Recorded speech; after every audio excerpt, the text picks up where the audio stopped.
तो ये वजह है महागठबंधन में सीट शेयरिंग का फॉर्मूला फाइनल नहीं हो पा रहा है। नमस्कार, दर्श न्यूज में आपका स्वागत है। मैं हूं अनुराग। आखिर वजह क्या है कि महागठबंधन में सीट शेयरिंग का फॉर्मूला निकलकर सामने नहीं आ रहा है। सीट को लेकर किचकिच जारी है और एक वजह सामने आई है, जो बड़ी वजह है बेगूसराय सीट। जी हाँ, बेगूसराय सीट और कन्हैया कुमार ये बड़ी वजह है जो महागठबंधन में सीट शेयरिंग का फॉर्मूला जिस वजह से निकलकर सामने नहीं आ पा रहा है। तो बेगूसराय पर कांग्रेस चाहती है कि कन्हैया कुमार को उम्मीदवार बनाया जाए। 2019 में भी कन्हैया कुमार ने यहां से ताल ठोका था। हालांकि कन्हैया कुमार यहां से चुनाव हार गए थे, लेकिन इस बार कांग्रेस ने जोर लगाया है कि कन्हैया को ये सीट दी जाए, लेकिन महागठबंधन इस रास्ते में रोड़ा है। यहाँ महागठबंधन के ही दल है कांग्रेस। महागठबंधन की ही दल जो है इस रास्ते में रोड़ा बन गई है।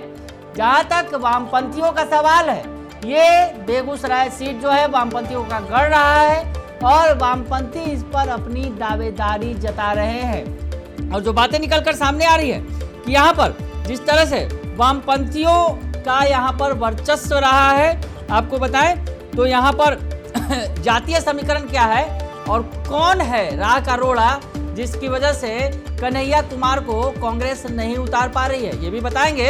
लेकिन आपको बताएं कि यहाँ का जातीय समीकरण की अगर बात करें तो सबसे ज्यादा यहाँ पर भूमियार मतदाता हैं। जी हाँ, बेगूसराय में सबसे अधिक भूमियार मतदाता हैं। मुस्लिम वोटर्स की संख्या भी कम नहीं है। भूमियार के बाद अगर बात करें तो मुस्लिम वोटर लगभग 2.5 लाख की तादाद है उनकी, और उसके अलावा कुर्मी, कुशवाहा और अन्य ओबीसी जाति के जो मतदाता हैं वो भी लगभग 2 लाख के आसपास हैं। तो ऐसी स्थिति में यहाँ जो सियासी समीकरण है वो बिल्कुल अगर कहें तो भूमियार उम्मीदवार के ही पक्ष में जाता है और भूमियार उम्मीदवार ही यहाँ से जीत हासिल करते रहे हैं। हालांकि इसमें बताएं कि क्षेत्र में ब्राह्मण, राजपूत और कायस्थ समुदाय के वोटर्स की भी बड़ी संख्या है। तो ऐसी स्थिति में जो यहाँ का जो समीकरण है वो पूरी तरह से माकूल है भूमियार उम्मीदवार के लिए।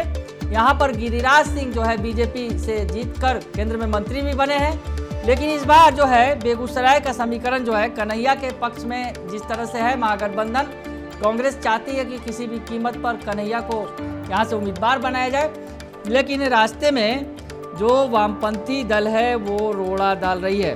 अब आपको बताएं कि वामपंथी दल की तरफ से क्या दावेदारी है, वामपंथी दल क्या चाहते हैं और वामपंथी दल की तरफ से कौन जो है टिकट का दावा ठोक रहा है।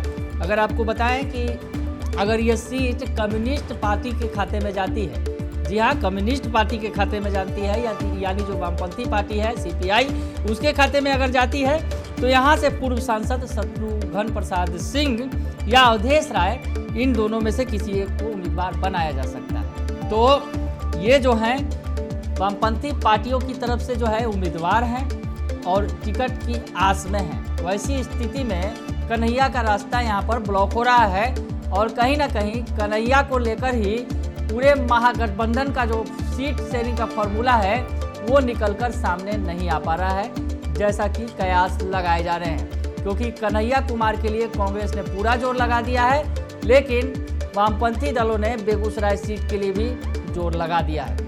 वैसी स्थिति में बाजी किसके हाथ में होगी, सीट शेयरिंग का आखिरी फॉर्मूला महागठबंधन के अंदर क्या होगा, क्योंकि तमाम निगाहें टिकी हुई हैं। एनडीए में सीट शेयरिंग का फॉर्मूला निकल कर आ गया है, उसके बाद तमाम लोग टकटकी लगा कर देख रहे हैं कि महागठबंधन का कौन सा सीट शेयरिंग का फॉर्मूला सामने आता है। तो ऐसे में कन्हैया कुमार और बेगूसराय संभवतः इस फॉर्मूले के बीच में कहीं ना कहीं बड़ा अभी फैक्टर बने हुए हैं। बने रहिए दर्श न्यूज के साथ, तमाम खबरों से आपको अपडेट रखेंगे। फिलहाल के लिए इतना ही, धन्यवाद।